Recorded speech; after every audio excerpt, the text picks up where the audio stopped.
ब्रह्मपुर सहर में कालबैशाखीर तांडव। ब्रह्मपुर में तांडव रचिछि कालबैशाखी।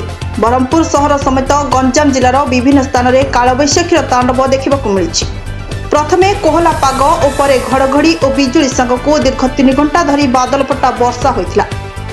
ब्रह्मपुर महानगर निगम बीएमसी रे सर्वाधिक 320 मिलीमीटर वर्षा होइतिबा पाणीपाग विभाग जनापड़ी।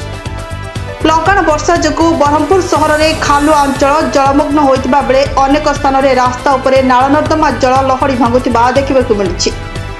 जल निष्कासन विलंब जोगु दीर्घ समय धरी हस्पिटाल रास्ताघाट और मंदिर एपरिक अनेक स्थान में घर भितर वर्षा और नाल नर्दमा जल प्रवेश करुथिले लोक नाही नथिबा समस्यार सम्मुखीन हेउथिले।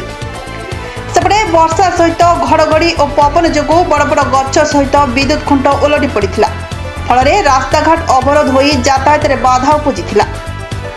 विद्युत समारोह में विच्छिन्न होता दीर्घ समय धरी सहर और उपकंठ अंधकारमय होता।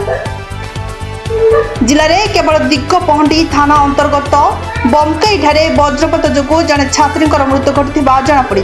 दीर्घ समय पर वर्षार परिमाण ह्रास पाइबा परे बीएमसी और अग्निशम विभाग पक्षर कर्मचारी उद्धार कार्य सहित सफाई कार्य को त्वरान्वित करथिले। ब्रह्मपुर चंदन साई रिपोर्ट प्रतीक्षा न्यूज।